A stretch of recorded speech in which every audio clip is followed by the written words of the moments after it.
Hi, welcome to Hey Bear. 엄마 친구 아들이 나보다 공부를 잘한다고 뭐 뒷담화 하면 내 인생은 나락으로 가죠. 친해져서 배우든가 뭐 밥도 같이 먹으면서 뭐 시험 꿀팁도 전수받고 그리해야 내 성적이 올라갑니다. 저는 한국 엘리트 마라톤을 비난하는 분들은 뭐 수도 없이 봐왔습니다. 사실 마스터스 입장에서 뭐 격려를 해줘도 모자라 파네.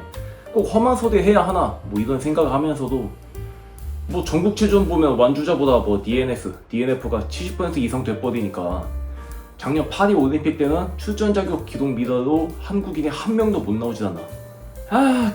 그래요. 이게 대안 없이 비판만 한다고 세상이 바뀌지 않습니다. 최소한 누구 따라 하기라도 해야 할 거 아니야. 일본 엘리트 마라톤만 봐도 2021년 미야코 마라톤에서 스즈키 켄고 선수가 2시간 4분 56초로 골인했습니다.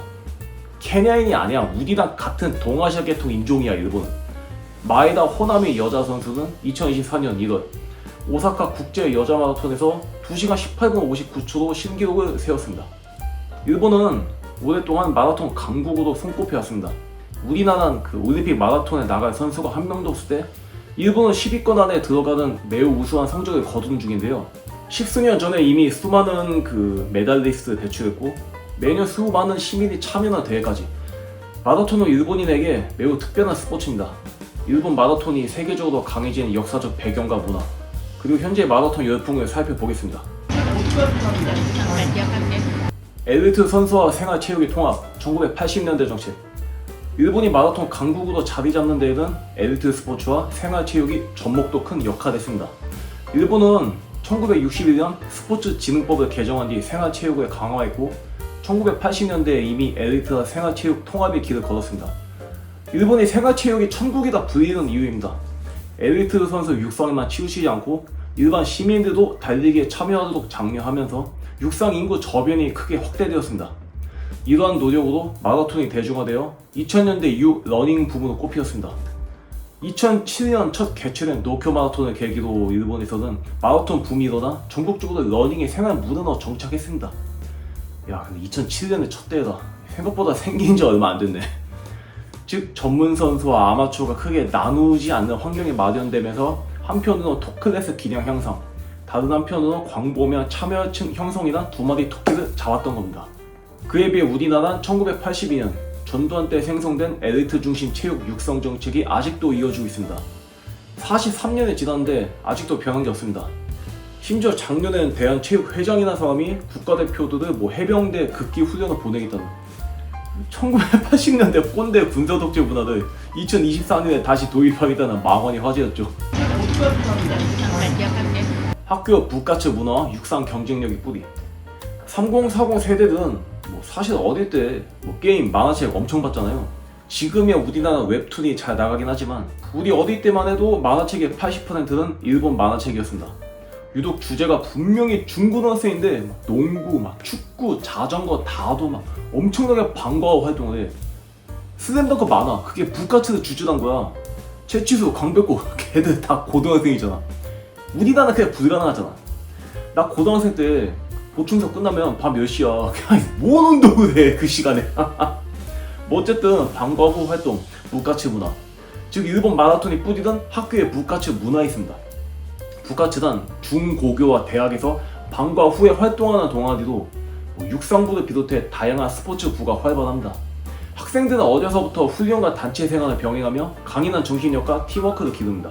일본 고교 육상대회와 대학 선수권은 수준이 높기로 유명하며 이처럼 학교 단계부터 시작된 폭넓은 선수 저변이 마라톤 강국의 토대를 이뤘습니다. 예컨대 1964년 도쿄올림픽 마라톤 동메달리스트였던 스보라야 고키치도 중학교 시절 육상부에서 달리기를 시작하여 성장한 사례입니다.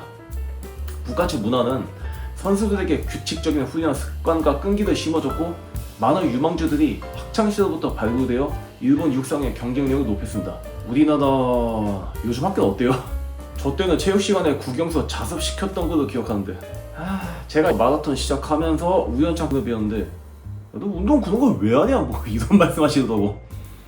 아니 뭐 그러니까 뭐 소수 엘리트 제외하고 운동을 절대 시키지 않는 교육 시스템이 뭐 60년 이상 이어지니까 그 어른 입장에선 그런 말 나올 수도 있지. 지금 회사에도 보면 운동 안 하는 직원이 80% 이상입니다. 삐쩍 맞아가지고 점심도 안 먹어. 운동을 안 하니 대사량이 적어서 식사량이 노인처럼 줄어든 거지. 에키덴 문화, 100년 전통의 릴레이 경주. 에키덴은 일본 마라톤 문화의 독특한 축입니다. 에키덴이나 장거리 릴레이 경주도 한 몇 명의 주자가 어깨끈을 차례로 이어달려 시간을 겨룹니다. 일본 최초의 에키덴은 1917년 교토에서 도쿄까지 3일간 508km를 달린 동서교류 에키덴 도보 경주. 야, 3일간 경기다. 아이고, 빡세다. 1920년에는 도쿄 하코네 간 첫 하코네 에키덴이 열렸습니다. 이렇게 시작된 에키덴은 일본에서 독자적으로 발전하여 현재 전국 고교 에키덴, 전일본 대학 에키덴, 실업단 에키덴 등 다양한 수준에서 열립니다. 특히 대학 에키덴은 프로야구나 축구만큼이나 인기가 높습니다. 생각을 해봐. 우리나라도 과거에 농구 대잔치라고 실업팀과 대학팀이 같은 리그에서 서로 대결했던 시절이 있었죠. 그때가 우리나라 농구 리즈 시절에서. 그런데 대학팀만으로 구간 달리기를 하는데 2021년 하코네 에키덴 최고 시청률이 41.8%가 나왔어. 이게 무슨 말이냐고? 알아듣기 쉽게 말할게요. KBS 드라마 첫사랑, 최소중, 배용준, 이승현 나온 거. 이게 35.1%였어. 너무 옛날 드라마인가? 2004년 SBS 8위 연인 평균 41.1%. 아니 그냥 대학생들 자기들끼리 달리는 걸 일본 국민 10명 중에 6명 봤단 거야. 엄청나죠? 에키덴 매력은 팀 스포츠로서의 달리기입니다. 혼자 뛰던 마라톤과 달리 에키덴에서는 팀을 위한 희생과 협력이 강조됩니다. 개인전에선 내가 컨디션 안 좋다고 힘들다가 포기하면 그냥 내 기록만 포기하는 거잖아. 근데 에키덴에서 내가 포기하면 팀 전체가 나가립니다. 이런 상황 자체가 개인 기록뿐만 아니라 동료를 위해 한계를 넘는 근성을 발휘하게 됩니다. 저도 팀 같은 거 하나 만들어서 공동의 목표를 향해 달려보고 싶네요. 근데 한국에서는 그럴 기회가 거의 없지. 대기업 실업팀의 탄생과 구조. 대기업 실업팀은 일본 마라톤 발전의 또 다른 축입니다. 실업팀이란 회사가 운영하는 운동부로 선수들은 회사 직원 신분으로 급여를 받으며 훈련하고 대회에 참가합니다. 물론 일본에도 우리나라처럼 프로 계약을 맺는 엘리트가 있어요. 다만 그 사이에 실업팀이라는 신분이 존재하는 거지. 어쨌든 일본에선 전후 경제 성장기부터 마라톤 실업팀이 활성화되어 현재 남녀 합쳐 60개의 육상 실업팀이 있으며 1000명 이상의 선수들이 각 기업 소속으로 뛰고 있습니다. 기업들은 유망주를 발굴해 고용하고 전문 코치와 훈련 시설을 제공하여 장기적인 선수 육성을 지원합니다. 선수들은 정규 직원으로서 안정된 급여와 복지를 받으며 운동에 전념할 수 있고 은퇴 후에 그 회사에 남아 직장인으로 제2의 인생을 이어갈 수 있습니다. 이건 이따 설명할 거지만 엘리트 육상 선수로서 훈련과 대회만 뛰는 걸 의미하는 게 아니라 직장 생활을 하면서 운동을 하는 걸 의미합니다. 물론 형식적인 출근 역할을 하면서 자신의 소속된 기업이 이미지 PR 역할을 하는 게 주 업무입니다. 상당히 특이하죠? 가령 우리나라는 지자체, 공공기관에서 엘리트 육상 선수 계약을 하는데 일본은 대기업 중심입니다. 도요타, 혼다 이런 이름만 들어도 알 법한 기업들. 일본 육상 실업팀은 기본적으로 동년배 일반 직원과 동일한 급여 수준을 받되 경기 성적에 따른 보너스를 추가로 지급하는 기업도 있습니다. 이러한 구조는 선수들에게 경제적 안정을 주어 마음껏 훈련하도록 하고 기업은 사회 공헌과 이미지 제고 효과를 얻는 윈윈 모델로 기능해 왔습니다. 또한 일부 팀은 케냐 등 해외 출신 선수를 영입하여 팀 전력을 강화하게 되는데 1980년대 후반부터 등장한 아프리카 선수들은 일본 마라톤의 스피드 향상 가져왔습니다. 바람이 강하게 불고 있다 만화책 보신 분 아시겠지만 여기 주인공들 팀원이 루저 같은 좀 떳떳이 내세울 거 하나 없는 러너들 주워다가 팀을 꾸린 건데 불구하고 여기 팀에 무려 탄자니아 국적 선수가 버젓이 있죠. 그 정도로 외국인 선수 영입에 적극적이란 얘기죠. 이처럼 대기업 실업팀 시스템은 일본에만 있는 독특한 생태계도 엘리트 선수 양성과 기록 단축에 크게 기여했습니다. 800만 이상의 러너들. 마라톤이 대중화된 일본에서는 달리기를 즐기는 인구도 방대합니다.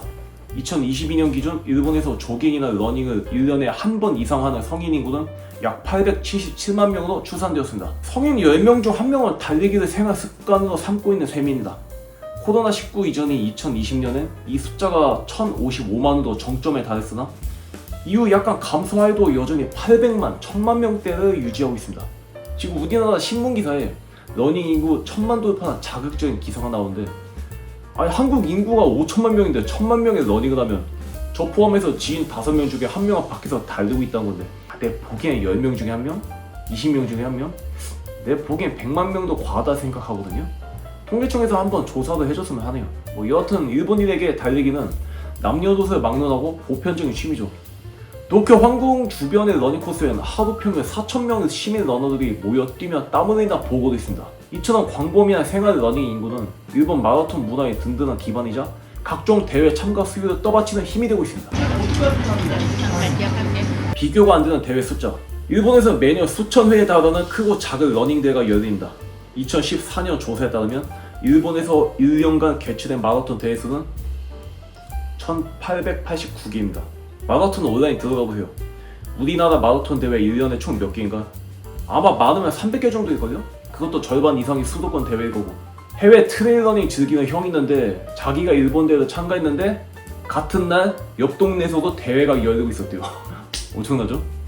2007년 도쿄 마라톤 출범 이후 이어진 마라톤 붐으로 전국 각지에서 대회가 생겨나 매주 어디에서 마라톤이 열리는 셈입니다.